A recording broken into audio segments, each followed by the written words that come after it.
Fatima the Spinner and the Tent. Written by Idris Shah.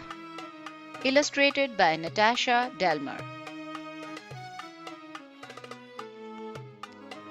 Once, in a city in the farthest west, there lived a girl called Fatima.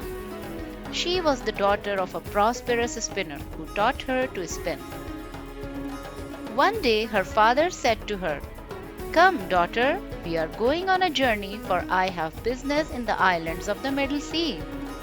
Perhaps you may find some handsome youth in a good situation whom you could take as husband."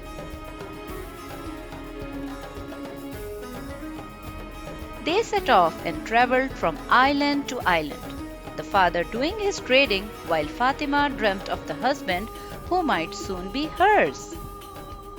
One day, however, they were on the way to Crete when a storm blew up and the ship was wrecked.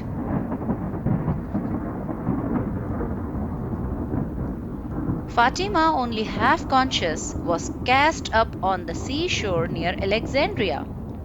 Her father was drowned and she was utterly destitute. She could only remember dimly her life until then, for her experience of the shipwreck and her exposure in the sea had exhausted her.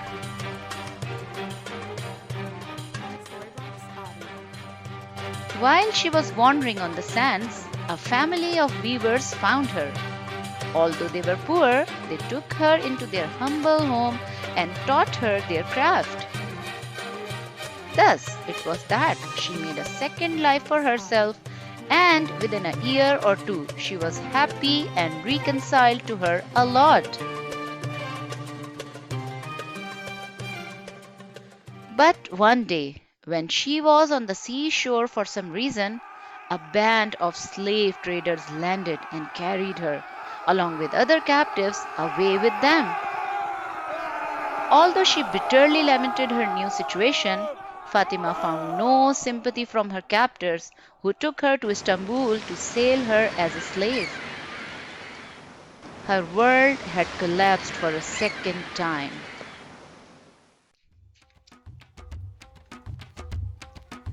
Now it chanced that there were few buyers at the market. One of them was a man who was looking for slaves to work in his woodyard, where he made masts for ships. When he saw the dejection of the unfortunate Fatima, he decided to buy her. He thought that in this way, at least he might be able to give her a slightly better life than if she were bought by someone else.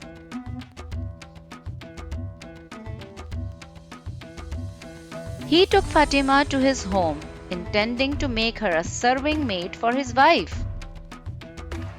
When he arrived at the house, however, he found that he had lost all his money in a ship's cargo which had been captured by pirates.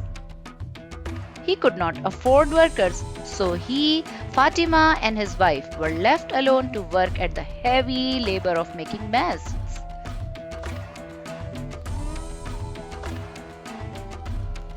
Fatima, grateful to her employer for rescuing her, worked so hard and so well that he freed her from slavery, and she became his trusted helper. Thus, it was that she became comparatively happy in her third career as a mast builder. One day the man said to her, "Fatima, I want you to go with a cargo of ship's masts to Java as my agent, and be sure that you sell them at a profit."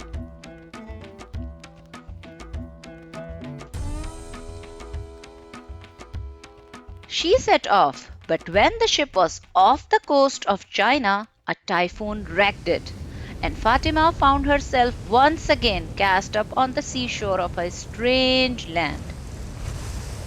She wept bitterly, for she felt that nothing in her life was working in accordance with expectation. Whenever things seemed to be going well, something came and destroyed all her hopes. "Why is it," she cried out, "that whenever I try to do something it comes to grief? Why should so many unfortunate things happen to me?" But there was no answer. So she picked herself up from the sand and started to walk inland.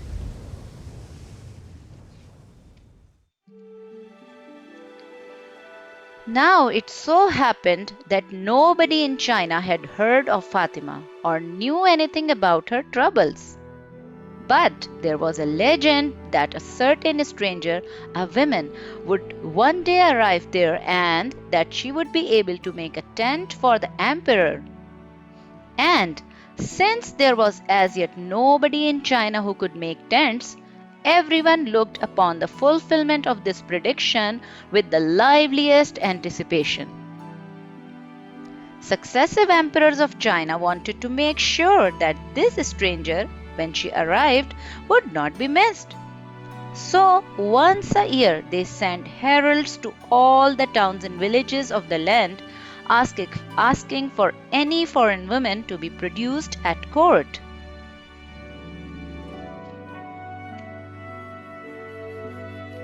When Fatima stumbled into a town by the seashore, it was one such occasion.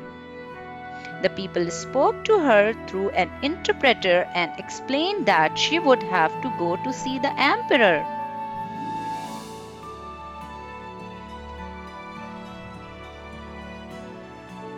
"Lady," said the emperor, when Fatima was brought before him, "can you make a tent?" "I think so," Fatima said.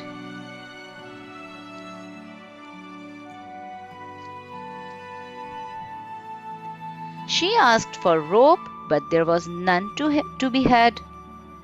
So, remembering her time as a spinner, she collected flax and made ropes. Then she asked for strong cloth, but the Chinese had none of the kind that she needed. So, drawing on her experience with the weavers of Alexandria, she made some sturdy tent cloth.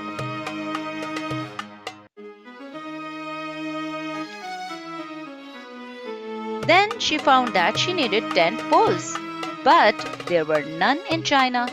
So Fatima, remembering how she had been trained by the mast builder of Istanbul, cunningly made strong tent poles.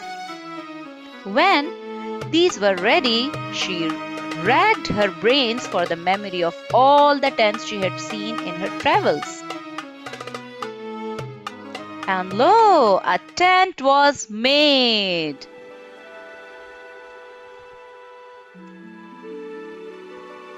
When this wonder was revealed to the Emperor of China, he offered Fatima the fulfillment of any wish she cared to name. She chose to settle in China, where she married a handsome prince and where she remained in happiness, surrounded by her children until the end of her days.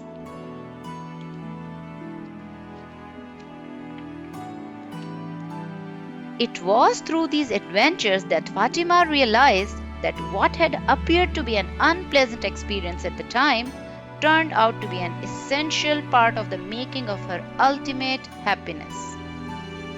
The end.